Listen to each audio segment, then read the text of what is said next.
Mayora Ate Sara Vizcaya. Kaya natin ang mga.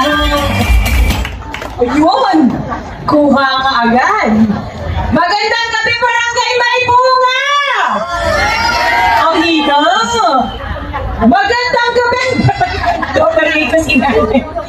Magandang gabi, Barangay May Bunga!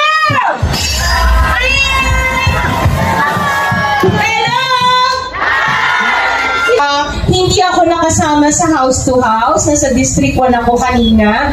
Pero ang balita sa akin, napaka-work down ang welcome dito. Tama po ba? Maraming salamat sa pag-welcome sa Team Kaya This. So kaya kami nandito ngayon, syempre, gusto nyo malaman kung anong kaya gawin ng Team Kaya This. Tama po ba? Yan. So kami nandito para ilatag ko anong kaya namin dalhin sa lamesa. Yan. Sino naka-attend ng medical mission namin dito? Diba dalawang ulit tayo nag-may bunga? Oo. Ito sa kabila. Oo. So dalawang ulit kami. May binayaran po ba?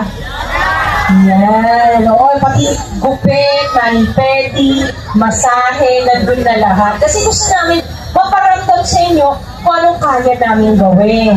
Siyempre, band-aid solution lang yun. Ang permanent solution na natin is pagpatayo ng isang di-calibric hospital. Diba? Nakita nyo ang ganda ng gagawin namin ng hospital. Sabi nyo, isa nangangako 2 years daw kaya gawin. Parang hindi kaya. Pero siyempre, last year kasi, nakakuha ako ng project sa Manila. Hospital. 11-story. Last year ko siya inumpisahan. Ngayong taon na to, patapos na siya. 2 years. Kaya this. Dito sa Pasig pa, hindi ko magagawa. Baka sabihin nyo, katulad ng mga mga bashers ko dyan, no? Sabi nila, naku Papa, ano yan? Sila daw mangungontrata niyan. Ay, hindi po. Kasi may batas po tayo, yung RA 9184. Bawal po kami mangontrata. No? Pag kayo naglalakot sa gobyerno, bawal mangontrata. Kaya definitely hindi po. Saan pa yung babawiin? No? Narinig niyo yun, yung mga bashers ko dyan. Yan. Babawiin daw. Nabawi ko na po. Paano?